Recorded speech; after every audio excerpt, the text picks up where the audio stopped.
Autre affaire maintenant, ces révélations ce matin dans le Journal de Montréal et de Québec. L'ancien ministre de l'Immigration à l'époque de Jean Chrétien, il s'appelle Sergio Marquis, qui a candidement admis que le gouvernement fédéral avait alors ouvert la valve toute grande pour admettre le plus possible de nouveaux citoyens canadiens, tout juste avant le référendum, en se disant que cela aiderait le camp du non. Disons que ça a rebondi de façon assez brutale à la Chambre des communes aujourd'hui. Les libéraux avouent qu'ils ont instrumentalisé l'immigration lors du scrutin.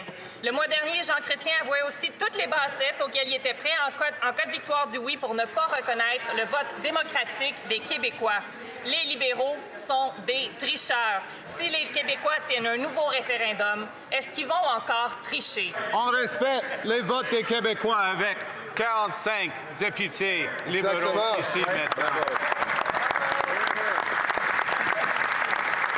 Et quand le Bloc chicane, les députés québécois libéraux et le gouvernement du Canada bâtir ce grand pays. Il y a des gens qui attendent leur citoyenneté pendant des années, puis Ottawa fait traîner leur demande librette, ils se tournent les 2 pouces, bien assis sur son steak. Sauf que là, on la connaît, la solution libérale. Il suffirait d'un référendum au Québec pour que finalement Ottawa s'active. On imagine la conversation. Vous voulez qu'on traite votre dossier plus rapidement? Oui? OK, vous allez voter non, n'est-ce pas? Pour remercier le bon gouvernement canadien?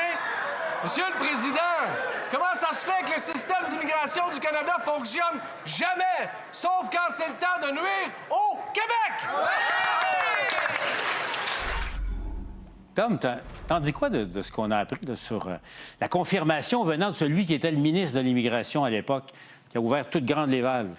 Bien, c'est 2 choses différentes et je pense que tu as tout à fait raison de rappeler. Ça, cette information-là est connue depuis très longtemps. Les premiers articles là-dessus ont été écrits en 96. Mais là, ça vient de la bouche du cheval. Voilà, c'est ça qui était important. Sergio Marquis est en train de dire, oui, j'ai reçu la commande de faire le traitement le plus rapidement possible des demandes d'immigration. La commande de son patron, Alors, du moi, premier ministre Jean renvoie Chrétien. à la décision de la Cour suprême en 1998 sur la sécession, sur la séparation, qui a dit ça prend la clarté numérique, 50 plus 1, ça prend la clarté, donc ça c'est quantitatif, et la clarté qualitative. Mon comté, Chomedey, 5 426 votes qui ont été refusés par le camp du oui. J'avais des boîtes de scrutin où 60 des bulletins étaient déclarés invalides. Donc, est-ce qu'il y a eu du fling-flang? Oui. Est-ce qu'il y a eu du fling-flang de part et d'autre? Oui, je peux vous en parler. Non, mais là, si je peux me permettre, il y a eu des anecdotes dans Chomedey, tout le monde en convient, mais là, on parle... Mais là, on parle réel, quand même. des vrais parce que là, voteurs. on parle de... Parce que là, non, on je parle m'excuse. Juste un instant. Non, je ne laisserai pas Mathieu dire que c'est une anecdote. Non, mais c'est une réalité confirmée par la Cour d'appel du Québec. Comme tu parleras, je vais le dire. Je pense qu'à l'échelle du référendum, c'est une anecdote. Et ce dont on parle ici, c'est d'une fraude légalisée, entre guillemets, d'État. On savait déjà qu'Ottawa n'avait pas respecté le cadre des dépenses fixées par la loi référendaire québécoise. On savait déjà qu'Ottawa avait décidé, bon, on connaît les manœuvres à Bishop et tout ça, mais là, on est devant la fabrication artificielle d'électeurs à grande vitesse pour augmenter, parce que l'utilisation, appelons ça l'instrumentalisation politique de l'immigration comme une arme dans les circonstances. C'est une arme politique pour, je reprends la formule que j'aime citer de l'évêque Stancy, sur le mode de la noyade pour le Québec et dans les circonstances pour verrouiller démographiquement l'avenir politique du Québec. Il n'y a pas de surprise là-dedans. On savait déjà que c'était le cas, mais c'est comme si 30 ans plus tard, la vérité connue par tous, on passe aux aveux. Donc on en revient à une vérité profonde. Il s'agit d'un référendum volé.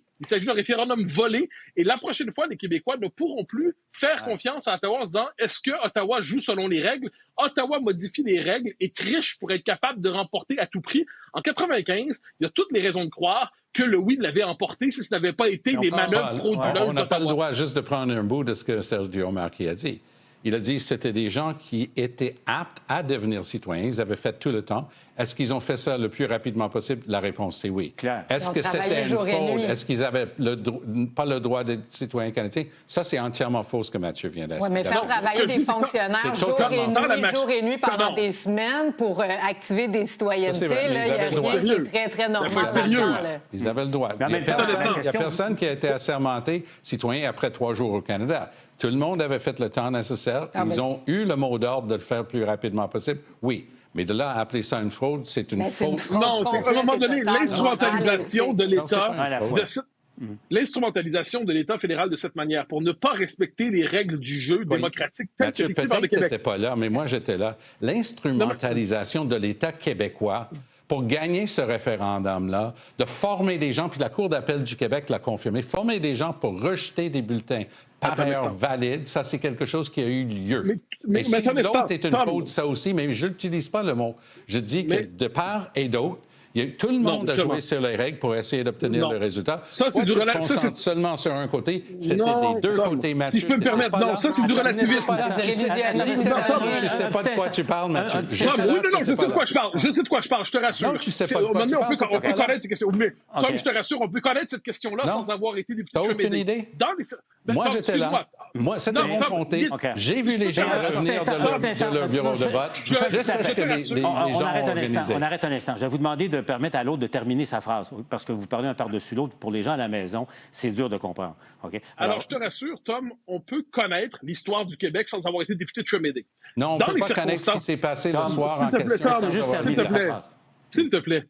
OK? Donc là, il y a ce que tu pratiques, à mon avis, c'est du relativisme. On est devant d'un côté un appareil d'État qui décide, je le dis, de ne pas respecter les règles, qui par ailleurs instrumentalise depuis longtemps l'immigration dans une stratégie de verrouillage démographique, et de l'autre, tu nous parles du cas de Chemédé où c'était condamnable, très bien, mais si on a une vision d'ensemble de tout ça, il faut comprendre que 95, c'est volé. C'est quand même un vol démocratique époustouflant à l'échelle de l'histoire. À Tom, la parole. Mathieu, tu refuses de regarder ce qui s'est passé des deux côtés. C'est la différence entre toi et moi. Moi, je suis prêt à admettre que ce qui était en train d'être décrit aujourd'hui par Sergio Marchi, ça n'a pas de bon sens parce qu'effectivement, ils ont mis sur la voie rapide les gens qui n'auraient pas, par ailleurs, même s'ils étaient admissibles de devenir citoyens, ils n'auraient pas eu à temps pour voter dans le référendum. J'acquiesce.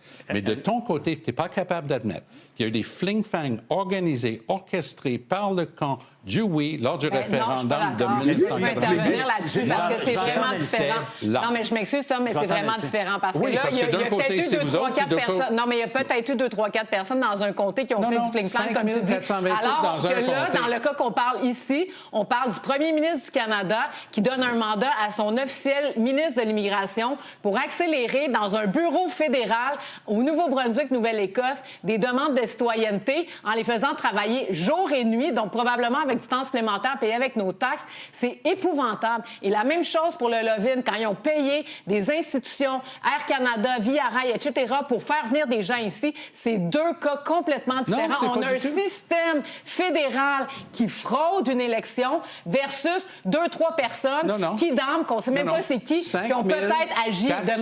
Oui, mais ça n'a pas rapport, parce que c'est un système versus des personnes. Illégalement dans un seul comté. Je veux dire, je pense que ça a été très bien décrit par la Cour d'appel. Alors, c'est vrai qu'il y a eu du fling-flang, mais il y a eu des fling-flang des deux côtés. La différence, Elsie, entre toi et Mathieu et moi, c'est que vous êtes incapables d'admettre qu'il y a eu du fling-flang du côté... C'est pas ça que j'ai dit. J'ai pas dit ça. C'est faux. Il y en a eu des deux côtés. Il y a un système fédéral étatique, un premier ministre. Tu ne regardes pas le fond, tu regardes le nom. Non, ça ne marche pas. Si je peux me permettre, Tom, c'est pas vrai. Citoyen. Ah ben oui, c'est pas vrai. Qu'est-ce que t'en sais? Parce que c'est... Personne ne conteste. Personne ne conteste. OK. Aujourd'hui, appel au Bon, parfait. Le Parti québécois dit aujourd'hui une fraude organisée. QS, un référendum volé, la CAQ, mépris de la démocratie conservateur. Ben alors voilà, tout un débat. Tout un débat. Là, on vous a entendu tous les trois, puis parfait, vos arguments sont sur la table. Je laisse aux gens à la maison le loisir d'y réfléchir, mais je sens qu'on n'a pas fini d'en parler.